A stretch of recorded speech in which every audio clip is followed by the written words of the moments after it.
200 legacy industrial clusters to improve their cost competitiveness and efficiency through infrastructure and technology upgradation.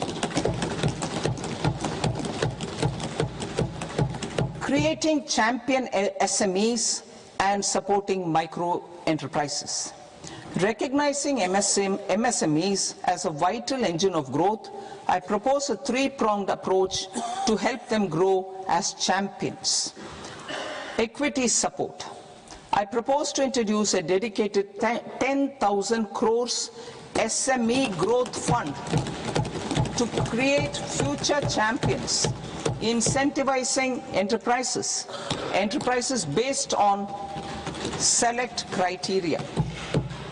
I also propose to top up the Self-Reliant India Fund set up in 2021 with 2,000 crores to continue support to micro enterprises and maintain their access to risk capital. Liquidity support. With TREDS, more than 7 lakh crore has been made available to MSMEs. To leverage its full potential, I propose 4 measures. 1. Mandate TREDS as the transaction settlement platform for all purchases from MSMEs by CPSEs, serving as a benchmark for other corporates. 2. Introduce a credit guarantee support mechanism through CGTMSE for invoice discounting on TREDS platform. 3. Link GEM with TREDS for sharing information with financiers about government purchases from MSMEs, encouraging cheaper and quicker financing. 4. Introduce TREDS receivables as asset-backed securities, helping develop a secondary market, enhancing liquidity and settlement of transactions. Professional support. Government will facilitate professional institutions such as the ICAI, ICSI, ICMAI to design short-term modular courses and practical tools to develop a cadre of corporate mitras, especially in Tier 2 and Tier 3 towns. These accredited para-professionals will help MSMEs meet compliance requirements at affordable costs. Infrastructure.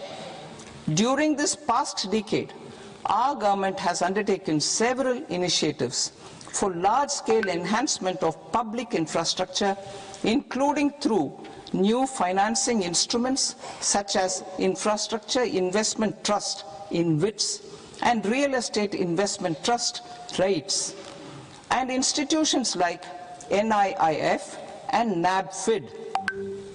We shall continue to focus on developing infrastructure in cities with over 5 lakh population, that is Tier 2, Tier 3 cities, which have expanded to become growth centers.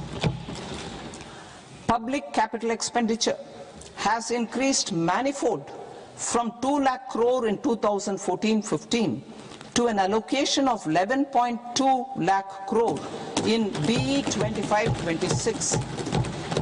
In this coming year, that is financial year 2026-27, I propose to increase it to 12.2 lakh crores to continue the momentum.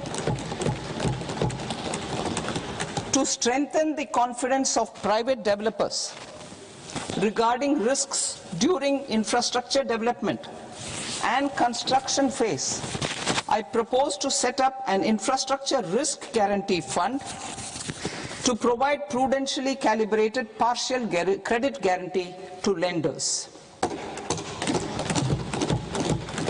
Over the years, REITs have emerged as a successful instrument for asset monetization. I propose to accelerate recycling of significant real estate assets of the CPSEs through the setting up of dedicated REITs. To promote environmentally sustainable movement of cargo, I propose to 1. Establish new dedicated freight corridors connecting Dankuni in the east to Surat in the west. Operationalize 20 new national waterways over the next 5 years. Starting with National Waterways 5 in Orissa to connect mineral-rich areas of Talcher and Angul and industrial centers like Kalinga Nagar to the ports of Paradip and Dhamra. Training institutes will be set up as regional centers of excellence for development of required manpower for these waterways. This will benefit youth in the entire stretch of the waterways to train and acquire skills. Further, a ship repair ecosystem catering to inland waterways will also be set up at Varanasi and Patna. And C, launch a coastal cargo promotion scheme for incentivizing a modal shift from rail to road to increase the share of inland waterways and coastal shipping from 6% to 12% by 2047. To enhance last mile and remote connectivity and promote tourism, I propose to give incentives to indigenize manufacturing of seaplanes. A seaplane VGF scheme will be also introduced to provide support for operations. Carbon capture, utilization and storage. Aligning with the roadmap launched in December 2025, the carbon capture, utilization and storage technologies at scale will achieve higher readiness and in end-use application across 5 industrial sectors, including power, steel, cement, refineries, and chemicals. An outlay of 20,000 crore is proposed over the next 5 years for this purpose. City economic regions. Cities are India's engines of growth, innovation, and opportunities. We shall now focus on Tier 2, Tier 3 cities, and even temple towns, which need modern infrastructure and basic amenities. This budget aims to further amplify the potential of cities to deliver the economic power of agglomerations by mapping city economic regions based on their specific growth drivers. An allocation of 5,000 crore per CER over 5 years is proposed for implementing their plans through a challenge mode with a reform-cum-result-based financing mechanism. In order to promote environmentally sustainable passenger systems, we will develop 7 high-speed rail corridors between cities as growth connectors, namely Mumbai to Pune, Pune to Hyderabad, Hyderabad to Bengaluru, Hyderabad to Chennai, Chennai to Bengaluru, Delhi to Varanasi, Varanasi to Siliguri.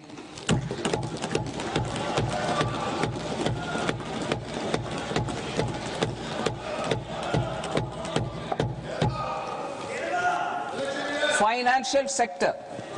The Indian banking sector today is characterized by strong balance sheet, historic highs in profitability, improved asset quality, and coverage exceeding 98% of villages in the country.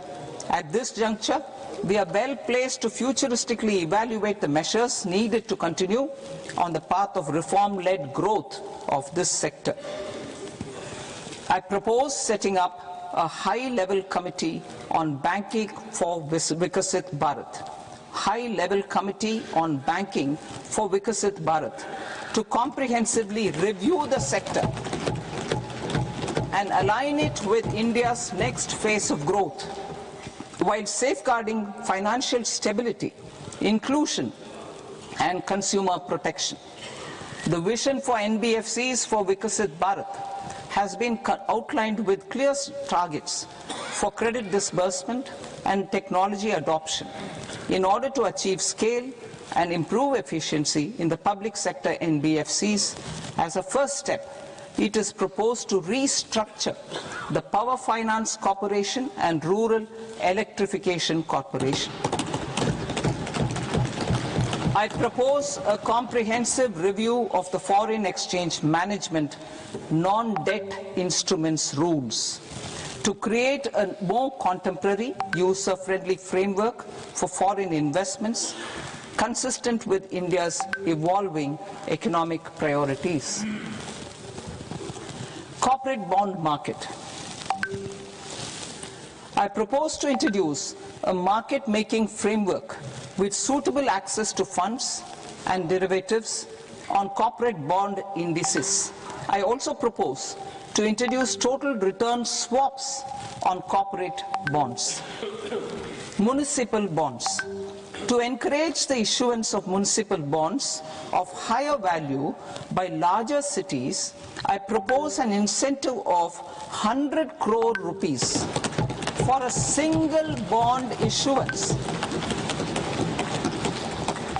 100 crore rupees for a single bond issuance of more than 1,000 crore. The current scheme under Amrit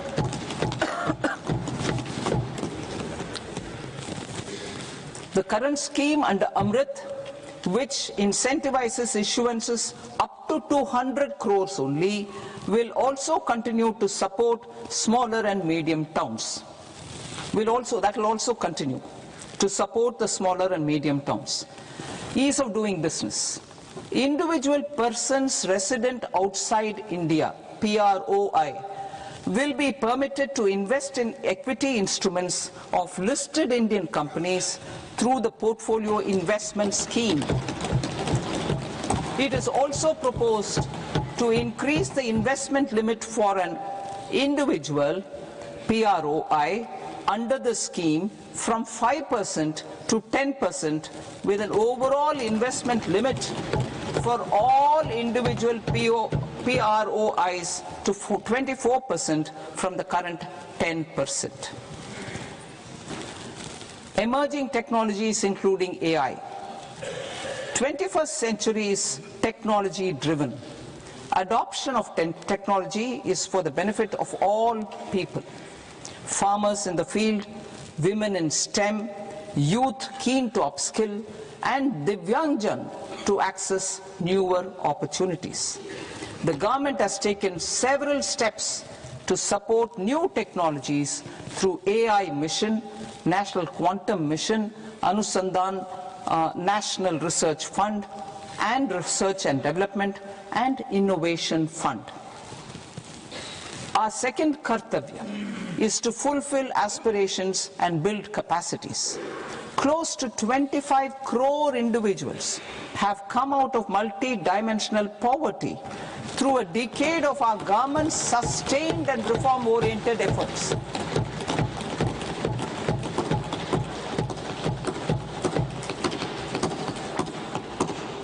Our government has therefore decided to place a renewed emphasis on the service sector to provide a pathway to fulfilling aspirations of a youthful India with the following measures. I propose to set up a high-powered education to employment and enterprises standing committee to recommend measures that focus on services sector as a core driver of Vikasit Bharat. This will make us a global leader in services with a 10% global share by 2047. The committee will prioritize areas to optimize the potential for growth, employment, and exports. They will also assess the impact of emerging technologies, including AI, on jobs and skill requirements and propose measures thereof. To create a range of skilled career pathways, a new range of skilled career pathways for our youth, I propose interventions in the following sectors. Health. Existing institutions for allied health professionals will be upgraded and new AHP institutions established in private and government sectors. This will cover 10 selected disciplines, including optometry, radiology, anesthesia, OT technology, applied psychology and behavioral health, and add 1 lakh AHPs over the next 5 years. A strong care system covering geriatric and allied care services will be built. A variety of NSQF-aligned programs will be developed to train multi-skilled caregivers, combining core care and allied skills such as wellness, yoga, and operation of medical assistive devices. In the coming year, 1.5 lakh caregivers will be trained.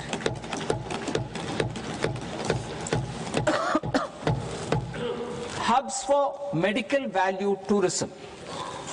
To promote India as a hub for medical tourism services, I propose to launch a scheme to support states in establishing 5 regional medical hubs in partnership with the private sector. These hubs will serve as integrated healthcare complexes that combine medical, educational and research facilities. They will have Ayush centers, medical value tourism facilitation centers, and infrastructure for diagnostics, post-care and rehabilitation. These hubs will provide diverse opportunities, job opportunities for health professionals, including doctors and AHPs. Ancient Indian yoga, already respected in several parts of the world, was given a mass global recognition when Honorable Prime Minister took it to the UN. Post-COVID, Ayurveda gained a similar global acceptance and recognition. Exporting quality Ayurveda products helps farmers who grow the herbs and youth who process the products. To meet growing global demand, a few more steps are being taken. I propose to 1. Set up 3 new All India Institutes of Ayurveda. 2. Upgrade Ayush pharmacies and drug testing labs for higher standards of certification ecosystem and make available more skilled personnel. 3. Upgrade the WHO Global Traditional Medicine Center in Jamnagar to bolster evidence-based research, training and awareness for traditional medicine. Animal husbandry. Livestock contributes to close to 16% of farm income, including of poor and marginal households. To scale up availability of veterinary professionals by more than 20,000, I propose to roll out a loan-linked capital subsidy support scheme for establishment of veterinary and para-veterinary colleges, veterinary hospitals, diagnostic laboratories, and breeding facilities in private sector. Collaboration between Indian and foreign institutions will also be facilitated. Orange economy.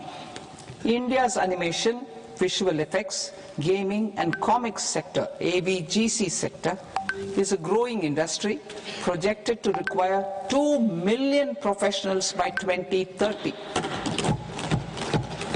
I propose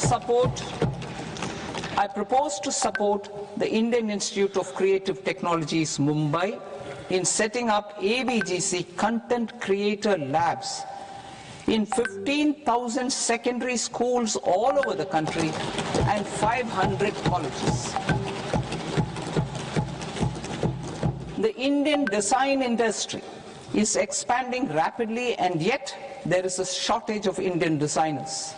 I propose to establish, through Challenge Route, a new National Institute of Design to boost design education and development in the eastern region of India. Education. Our government will support states through challenge route in creating 5 university townships in the vicinity of major industrial and logistics corridors. These planned academic zones will host multiple universities, colleges and research institutions, skill centers and residential complexes. In higher education, STEM institutions prolonged hours of study and laboratory work pose some challenges for girl students. Through VGF, Viability Gap Funding and capital support, one girls' hostel will be established in every district.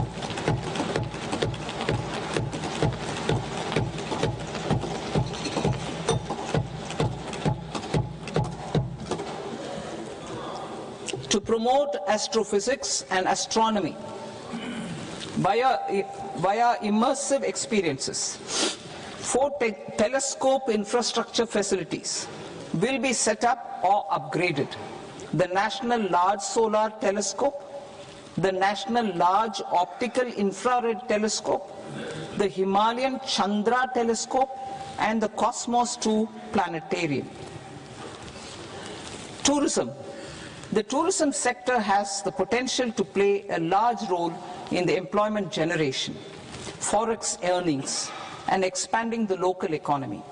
I propose to set up a National Institute of Hospitality by upgrading the existing National Council for Hotel Management and Catering Technology. It will function as a bridge between academia, industry, and government. I also propose a pilot scheme for upskilling 10,000 guides in 20 iconic tourist sites through a standardized, high-quality, 12-week training course in hybrid mode in collaboration with the Indian Institute of Management. A national destination digital knowledge grid will be established to digitally document all places of significance, cultural, spiritual, and heritage. This initiative will create a new ecosystem of jobs for local researchers, historians, content creators, and technology partners. India has the potential and opportunity to offer world-class trekking and hiking experience. We will develop ecologically sustainable mountain trails in Himachal Pradesh, Uttarakhand, and Jammu Kashmir. Also in Araku Valley in the Eastern Ghats and Podigai Malai in the Western Ghats. Turtle trails along key nesting sites in the coastal areas of Odisha, Karnataka, and Kerala. And 3 bird watching trails along the Pulikat Lake in Andhra Pradesh, Tamil Nadu. It's on the border. Under the visionary leadership of Honorable Prime Minister, we established the International Big Cat Alliance in 2024.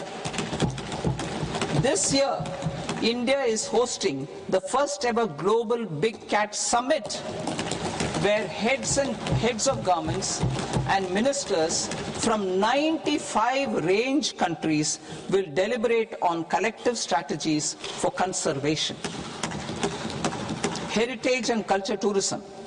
I propose to develop 15 archaeological sites, including Lothal, Dolavira, Rakhi Gadi, Adichanallur, Saranath, Hastinapur, and Leh Palace into vibrant experiential cultural destinations.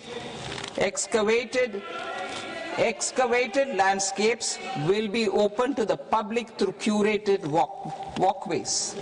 Immersive storytelling skills and technologies will be introduced to help conservation labs, interpretation centers, and guides. The sports sector provides multiple means of employment, skilling and job opportunities. Taking forward the systematic nurturing of sports talent which is set in motion through the Khelo India program earlier, I propose to launch a Khelo India mission to transform the sports sector over the next decade. The mission will facilitate an integrated talent development pathway supported by training centers which are foundational, intermediate and elite levels. B, systematic development of coaches and support staff. C, integration of sports science and technology. D, competitions and leagues to promote sports culture and provide platforms. And E, development of sports infrastructure for training and competition. Our third Kartavya aligns with our vision of Sabka Saath, Sabka Vikas towards Vikasit Bharat. This requires targeted efforts for 1. Increasing farmer incomes through productivity enhancement and entrepreneurship, with special attention to small and marginal farmers.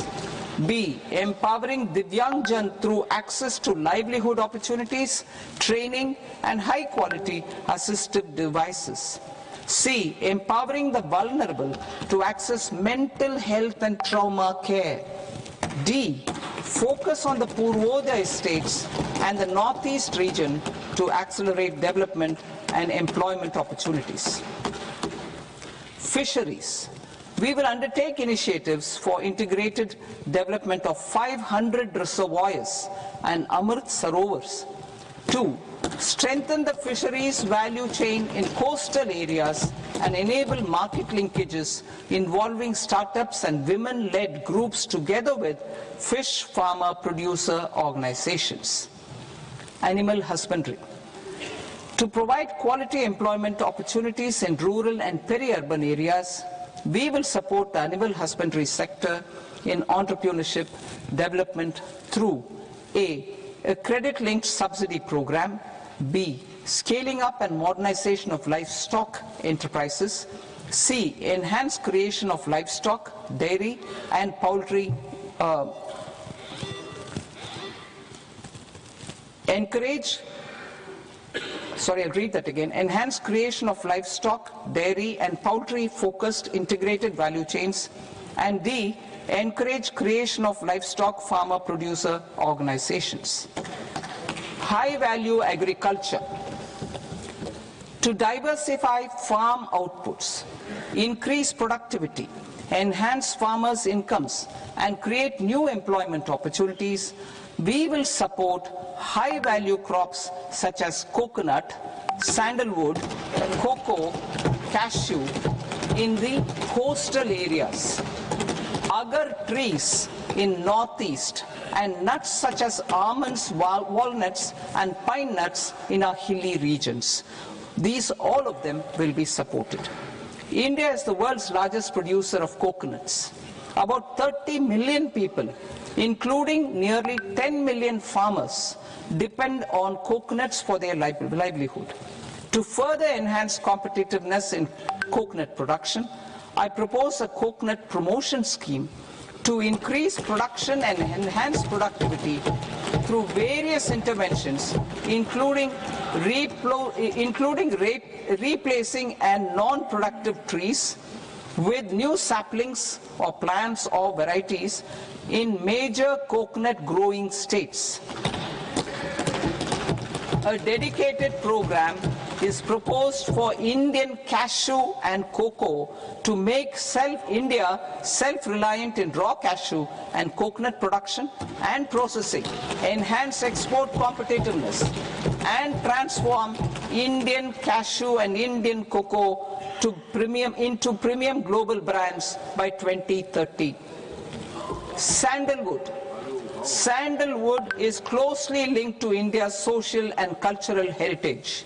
Our government will partner with state governments to promote focused cultivation and post-harvest processing to restore the glory of the Indian sandalwood ecosystem, to rejuvenate old, low-yielding orchards and expand high-density cultivation of walnuts, almonds, and pine nuts, we will support a dedicated program to enhance farmer incomes and in bringing value addition by engaging youth. Bharat Vistar, that is virtually integrated system to access agricultural resources. I propose to launch Bharat Vistar, a multilingual AI tool that shall integrate the AgriStack portals and the ICAR package on agricultural practices with AI systems. This will enhance farm productivity, enable better decisions for farmers, and reduce risk by providing customized advisory support. She Marts for rural women-led enterprises. Building on the success of Lakpati Didi program, I propose to help women take the next step from credit-linked livelihoods to being owners of enterprises. Self-help entrepreneur, She Marts will be set up as community-owned retail outlets within the cluster-level federations through enhanced and innovative financing instruments. Empowering Divyangjan. Divyangjan Kaushal Yojana. Information technology, AVGC sectors, hospitality and food and beverages sectors often offer task-oriented and process-driven roles which are suitable for Divyangjan. We will ensure dignified livelihood opportunities through industry-relevant and customized training specific to each Divyangjan group. Divyang Sahara Yojana. Timely access to high-quality assistive devices for all eligible Divyangjan is a fundamental need. I propose to 1. Support the Artificial Limbs Manufacturing Corporation of India, ALIMCO, to set up and to scale up production of assistive devices, invest in R&D and AI integration, strengthen PM Divyasha Kendras, and support setting up of assistive technology marts as modern retail style centers where Divyangjan and senior citizens can see, try and purchase assistive products. Reaffirming our commitment to mental health and trauma care. There are no national institutes for mental health care in North India. We will therefore set up a NIMHANS 2 and also upgrade national mental health institutes in Ranchi and in Tezpur as regional apex institutions. Emergencies expose families, particularly the poor and vulnerable, to unexpected expenditure. We will strengthen and increase these capacities by 50% in district hospitals by establishing emergency and trauma care centers. Focus on Purvodaya states and northeastern regions. Purvodaya. I propose the development of an integrated East Coast industrial corridor with a well-connected node at Durgapur, creation of 5 tourism destinations in 5 Purvodaya states, and the provision of 4,000 e-buses. Buddhist sites in northeastern region. The northeastern region is a civilizational confluence of Theravada and Mahayana or Vajrayana traditions. I propose to launch a scheme for development of Buddhist circuits in Arunachal Pradesh, Sikkim, Assam, Manipur, Mizoram and Tripura. The scheme will cover preservation of temples and monasteries, pilgrimage interpretation centers, connectivity and pilgrim amenities. 16th Finance Commission. On 17th November 2025, the 16th Finance Commission submitted its report to the President.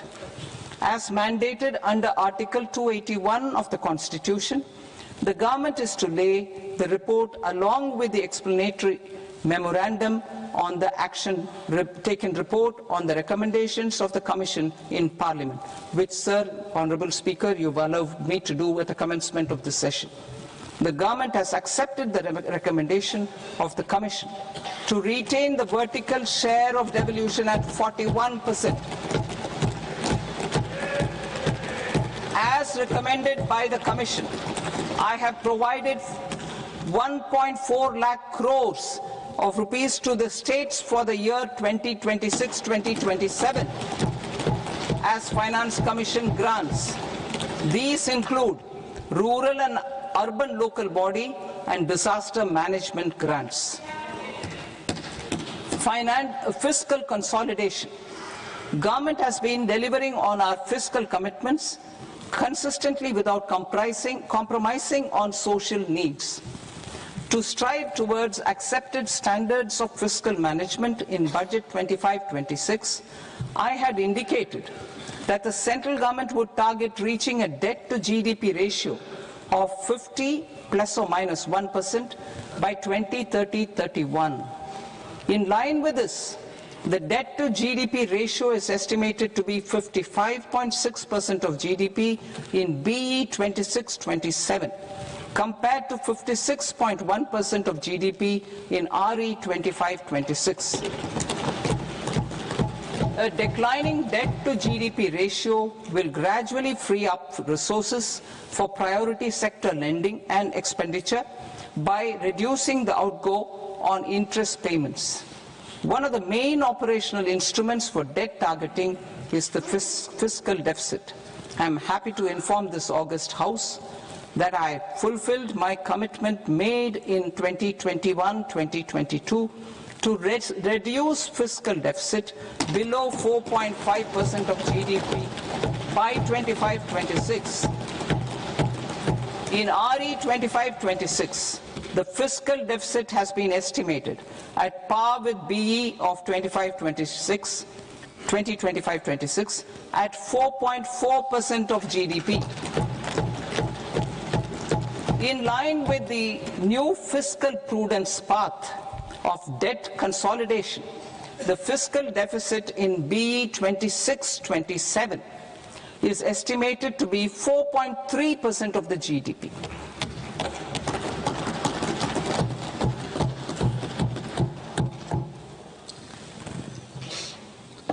The revised estimates of the non-debt receipts are 34 lakh crore rupees, of which the centre's net tax receipts are 26.7 lakh crore.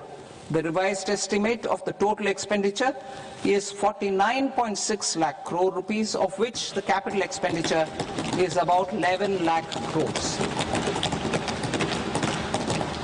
Budget estimates 2026 to 2027. Coming to 26-27, the non-debt receipts and the total expenditure are estimated as 36.5 lakh crore and 53.5 lakh crore respectively. The centre's net tax receipts are estimated at 28.7 lakh crore rupees. To finance the fiscal deficit, the net market borrowings from dated securities are estimated at 11.7 lakh crore rupees. The balance financing is expected to come from small savings and other sources. The gross market borrowings are estimated at 17.2 lakh crore rupees. I'll now move to Part B. Part B, direct taxes.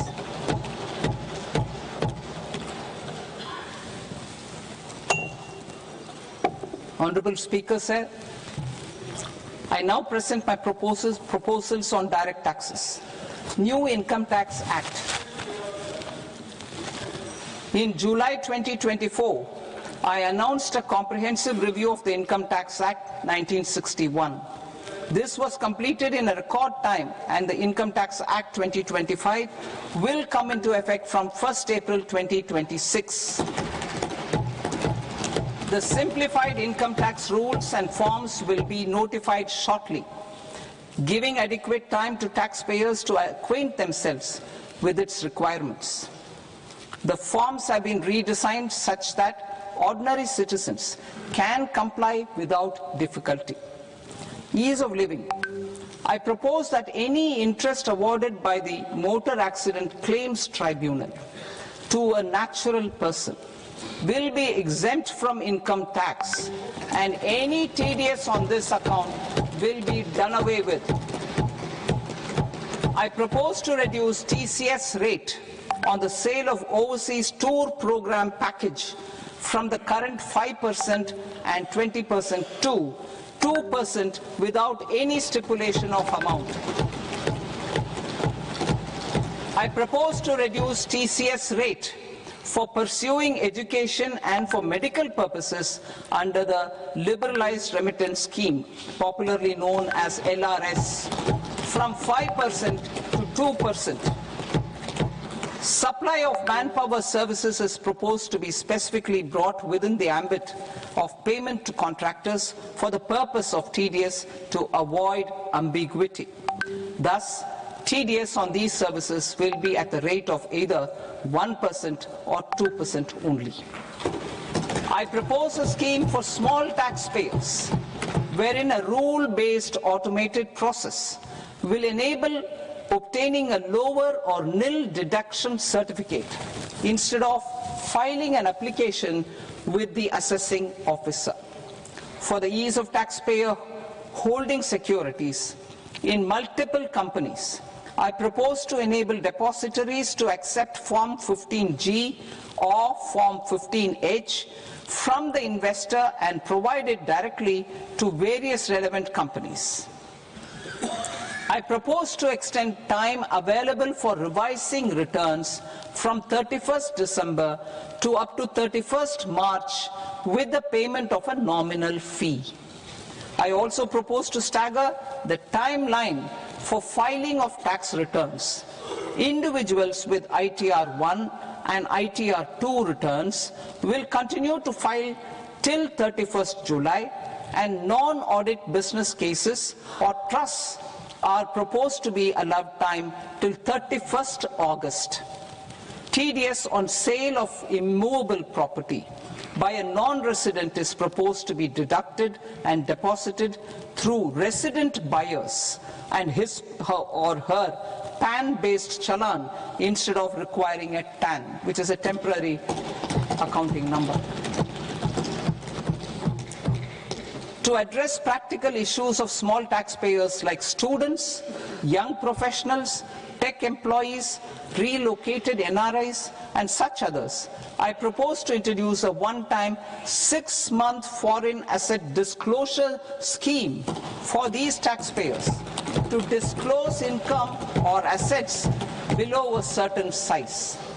This scheme would be applicable for two categories of taxpayers, namely A, who did not disclose their overseas income or assets, and B, who disclosed their overseas income and or paid due tax but could not declare the asset acquired. For category A, the limit of undisclosed income or asset is proposed to be up to 1 crore rupees.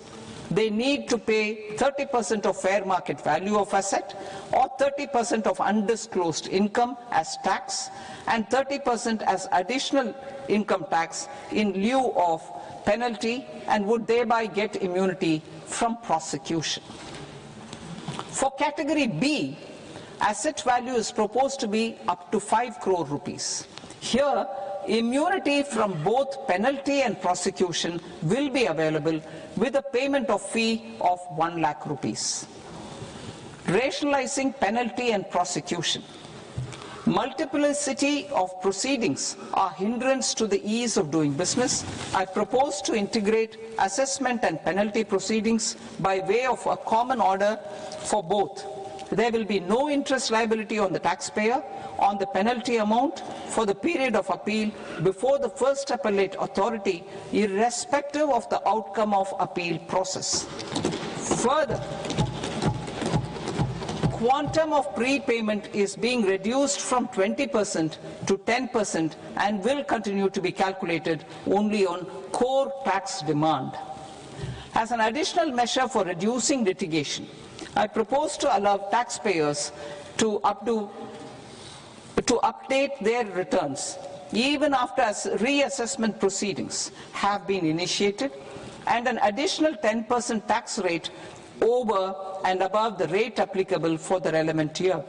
The assessing officer will then use only this updated return in his proceedings. There is already a framework for immunity from penalty and prosecution in the cases of underreporting. I propose to apply this framework for immunity to misreporting too. However, in such a case, the taxpayer will need to pay 100% of the tax amount as an additional income tax over and above the tax and interest due. Penalties for certain technical defaults, such as failure to get accounts audited, non-furnishing of transfer pricing audit report, and default in furnishing statement for financial transactions, are proposed to be converted into fee.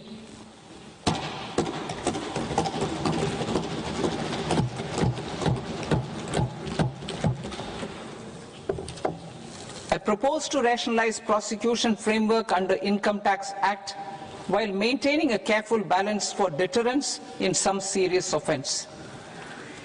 Non-production of books of account and documents and requirement of TDS payment where payment is made in kind are being decriminalized. Further, minor offences will attract fine only. The remaining prosecutions will be graded commensurate with the quantum of offence. They will entail only simple imprisonment with maximum imprisonment reduced to 2 years and power to courts to convert even those into fines. There is no penalty. There is no penalty presently for non-disclosure of non-immovable foreign assets with aggregate value less than 20 lakh rupees. I propose to also provide them with immunity from prosecution with retrospective effect from 1/10/2024.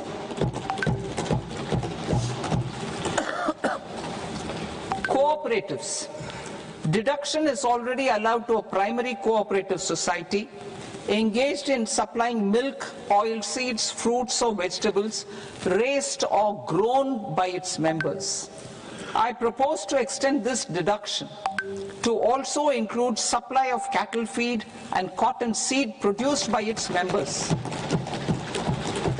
I propose to allow inter-cooperative society dividend income as deduction under the new tax regime to the extent it is further distributed to its members. I further propose to allow exemption for a period of 3 years to dividend income received by a notified national cooperative federation on their investments made in companies up to 31/1/2026. This exemption would be allowed only for dividends further distributed to its member cooperatives. Supporting IT sector as India's growth engine. India is a global leader in software development services, IT-enabled services, knowledge process outsourcing services, and contract R&D services relating to software development. These businesses and their segments are quite interconnected with each other. All these services are proposed to be clubbed under a single category of information technology services with a common safe harbor margin of 15.5% applicable to all. The threshold for availing safe harbor for IT services is being enhanced substantially from 300 crore rupees to 2,000 crore rupees. Safe harbor for IT services shall be approved by an automated rule-driven process without any need for tax officer to examine and accept the application. Once applied by an IT services company, the same safe harbor can be continued for a period of 5 years at a stretch at its choice. For IT services companies who want to conclude advanced pricing agreement, APA, I propose to fast-track unilateral APA process for IT services and endeavor to conclude it within a period of 2 years. The period of 2 years can be extended by a further period of 6 months on taxpayers' request. I propose to extend the facility of modified returns available to the entity entering APA to its associated entities also. Attracting global business and investment. Recognizing the need to enable critical infrastructure and boost investment in data centers, I propose to provide tax holiday till 2047 to any foreign company that provides cloud services to customers globally by using data center services from India. It will, however, need to provide services to Indian customers through an Indian reseller entity. I also propose to provide a safe harbor of 15% on cost in case the company providing data center services from India is a related entity. To harness the efficiency of just-in-time logistics for electronic manufacturing, I propose to provide safe harbor to non-residents for component warehousing in a bonded warehouse at a profit margin of 2% of the invoice value. The resultant tax of about 0.7% will be much lower than in competing jurisdictions. To provide fillip to toll manufacturing in India, I propose to provide exemption from income tax for 5 years to any non-resident who provides capital goods, equipment or tooling to any toll manufacturer in a bonded zone. To encourage vast pool of global talent to work in India for a longer period of time, I propose to provide exemption to global, non-India sourced income of a non-resident expert for a stay period of 5 years under notified schemes. I propose to provide exemption from minimum alternate tax, the MAT, to all non-residents who pay tax on presumptive basis. Tax administration. I propose to constitute a joint committee of Ministry of Corporate Affairs and Central Board of Direct Taxes for incorporating the requirements of income computation and disclosure standards, the ICDS, in the Indian Accounting Standards, Ind AS itself. Separate accounting requirement based on ICDS will be done away with from the tax year 27-28. To support Prime Minister Modi's vision of homegrown accounting and advisory firms to become global leaders, I propose to rationalize the definition of accountant for the purposes of safe harbor rules. Other tax proposals. Change in taxation of buyback was brought in to address the improper use of buyback route by promoters. In the interest of minority shareholders, I propose to tax buyback for all types of shareholders as capital gains. However, to disincentivize misuse of tax arbitrage, promoters will pay an additional buyback tax. This will make effective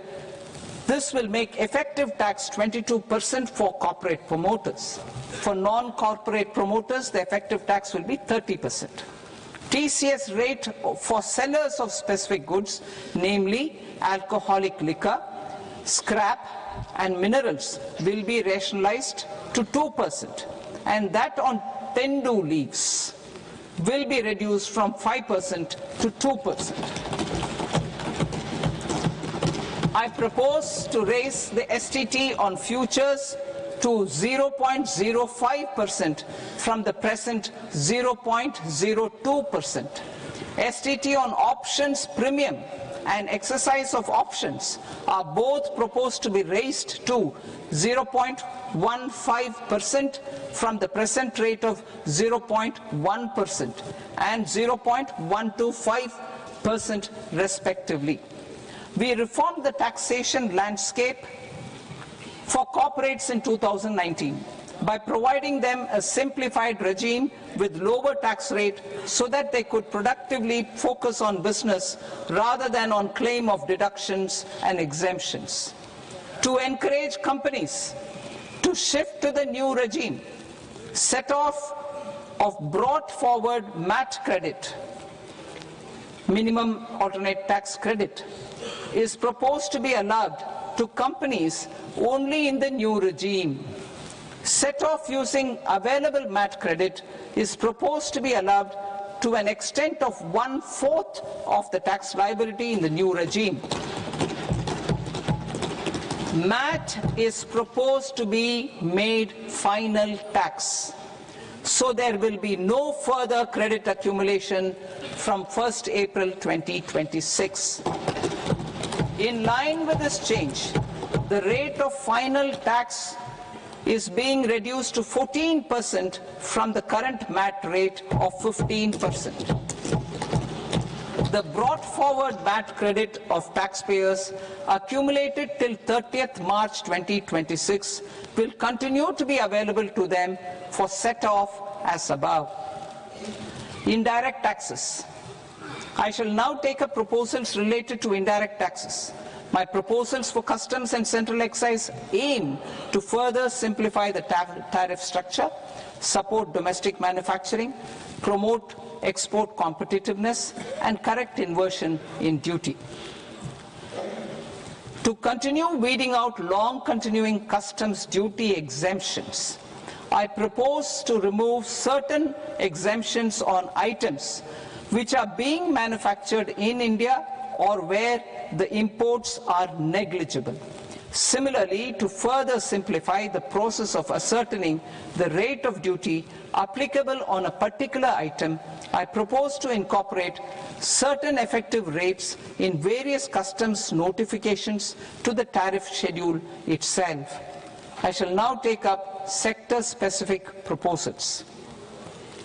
Promotion of exports of marine, leather, and textile products. I propose to increase the limit for duty-free imports of specified inputs used for processing seafoods for export from the current 1% to 3% of FOB value of the previous year's export turnover. I also propose to allow duty-free imports of specified inputs, which is currently available for exports of leather or synthetic footwear, to exports of shoe uppers as well. I propose to extend the time period for export of final product from the existing 6 months to 1 year for exporters of leather or textile garments, leather or synthetic footwear, and other leather products. Energy transition and security. I propose to extend the basic customs duty exemption given to capital goods used for manufacturing lithium-ion cells for batteries to those used for manufacturing lithium-ion cells for battery energy storage systems also. I propose to exempt basic customs duty on import of sodium antimonate for use in manufacture of solar glass. Nuclear power. I propose to extend the existing basic customs duty exemption on imports of goods required for nuclear power projects till the year 2035 and expand it for all nuclear plants irrespective of their capacity. Critical minerals. It is proposed to provide basic customs duty exemption to the import of capital goods required for the processing of critical minerals in India. Biogas blended CNG. I propose to exclude the entire value of biogas while calculating the central excise duty payable on biogas blended CNG. Civil and defense aviation. I propose to exempt basic customs duty on components and parts required for the manufacture of civilian training and other aircrafts.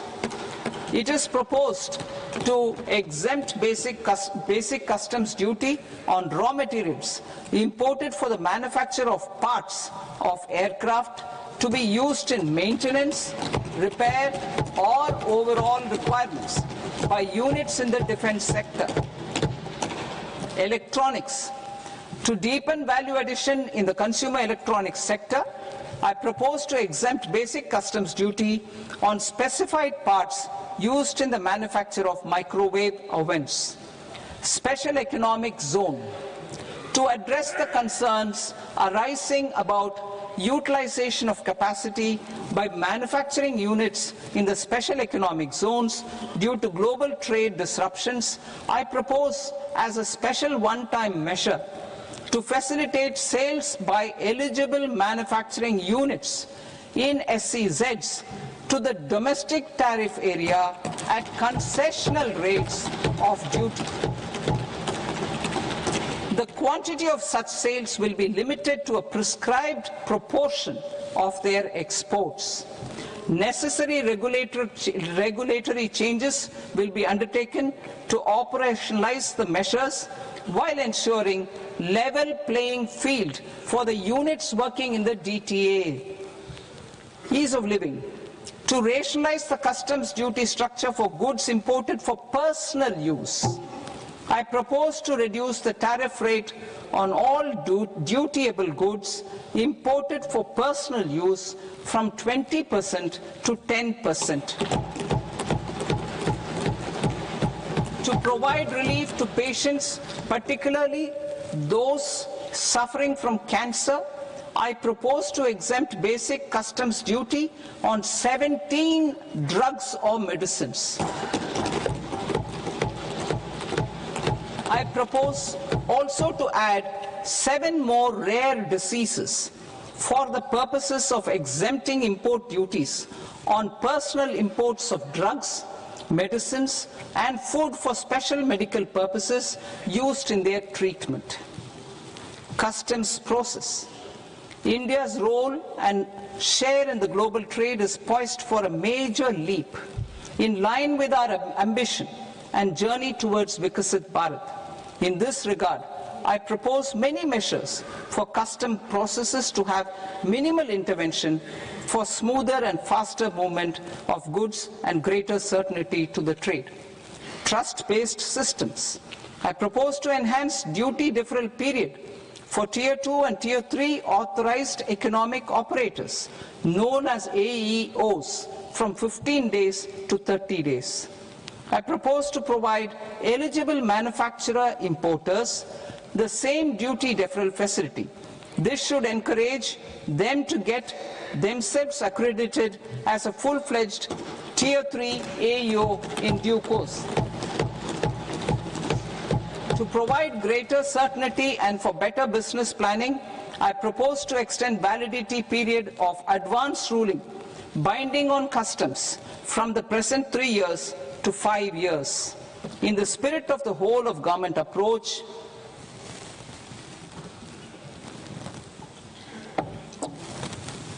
government agencies will be encouraged to leverage AEO accreditation for preferential treatment in clearing their cargo. Regular importers with trusted long-standing supply chains will be recognized in the risk system so that the need for verification of their cargo every time can be minimized. Export cargo using electronic sealing. Export cargo using electronic sealing will be provided through clearance from the factory premises to the ship. For import of goods not needing any compliance, filing of bill of entry by a trusted importer and arrival of goods will automatically notify customs for completing their clearance formalities. This will enable goods to be released immediately on arrival. The customs warehouse framework will be transformed into a warehouse operator-centric system with a self-declarations, electronic tracking, and risk-based audit. These reforms will move away from the current system of officer-dependent approvals and reduce transaction delays and compliance costs. Ease of doing business. Approvals required for cargo clearance from various government agencies will be seamlessly processed through a single and interconnected digital window by the end of the financial year. Processes involved in clearance of food, drugs, plant, and animal and wildlife products, accounting for about 70% of interdicted cargo, will be operationalized on this system by April 2026 itself. For goods not having any compliance requirement, clearance will be done by customs immediately after online registration is completed by the importer, subject to the payment of duty. Customs integrated system will be rolled out in 2 years as a single integrated and scalable platform for all customs processes. Utilization of non-intrusive scanning with advanced imaging and AI technology for risk assessment will be expanded in a phased manner with the objective to scan every container across all the major ports. New export opportunities to support Indian fishermen to fully harness the economic value of marine resources beyond our territorial waters. The following measures will be taken. A. Fish catch by an Indian fishing vessel in exclusive economic zone or on the high seas will be made free of duty. Landing of such fish on foreign port will be treated as export of goods. Safeguards will be put in place to prevent misuse during fish catch, transit, or transshipment.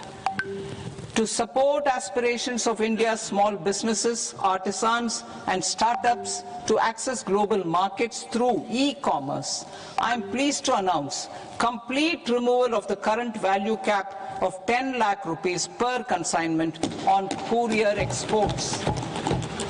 In addition, handling of rejected and returned consignments will be improved with effective use of technology for identifying such consignments. I propose to revise provisions governing baggage clearance during international travel to address genuine concerns of passengers. The revised rules will enhance duty-free allowances in line with the present-day travel realities and provide clarity in temporary carriage of goods brought in or taken out. There are honest taxpayers who are willing to settle disputes by paying all their dues, but they get deterred due to negative connotation associated with penalty.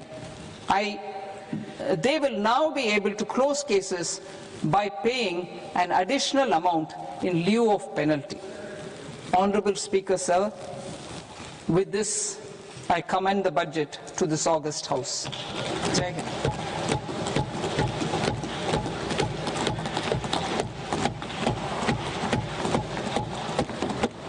One and a half hours. Item number 3, माननीय वित्त मंत्री जी.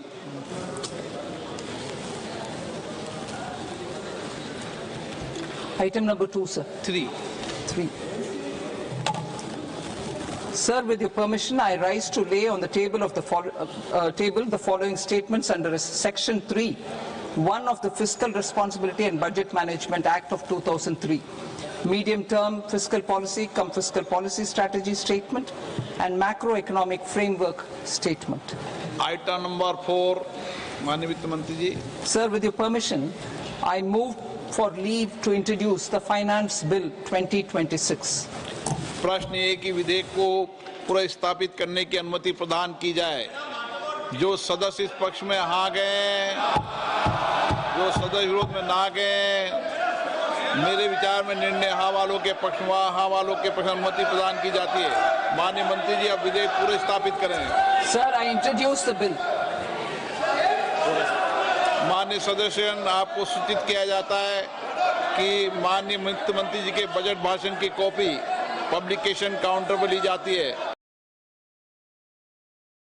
दस्तावेज आपके mobile phone और member portals पर ही उपलब्ध है। सभा की कार्रवाई कल सोमवार दिनांक 2 फरवरी 2026 को प्राप्त 11 बजे तक के लिए स्थगित की जाती है।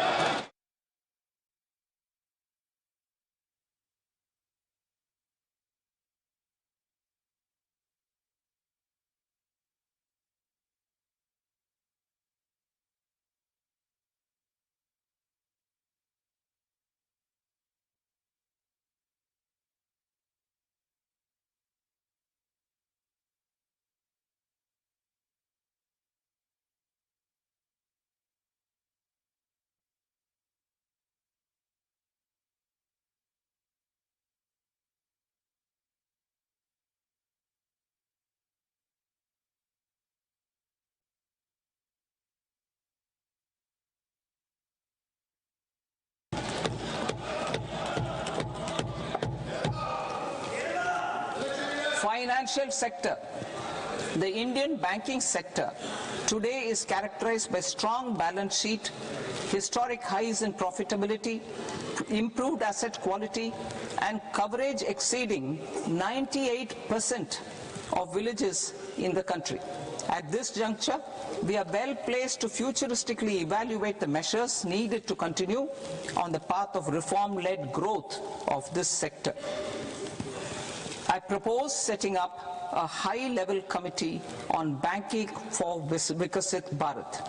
High-level committee on banking for Vikasit Bharat to comprehensively review the sector and align it with India's next phase of growth while safeguarding financial stability, inclusion, and consumer protection. The vision for NBFCs for Vikasit Bharat has been outlined with clear targets for credit disbursement and technology adoption in order to achieve scale and improve efficiency in the public sector NBFCs. As a first step, it is proposed to restructure the Power Finance Corporation and Rural Electrification Corporation. I propose a comprehensive review of the foreign exchange management non-debt instruments rules to create a more contemporary, user-friendly framework for foreign investments consistent with India's evolving economic priorities. Corporate bond market. I propose to introduce a market-making framework with suitable access to funds and derivatives on corporate bond indices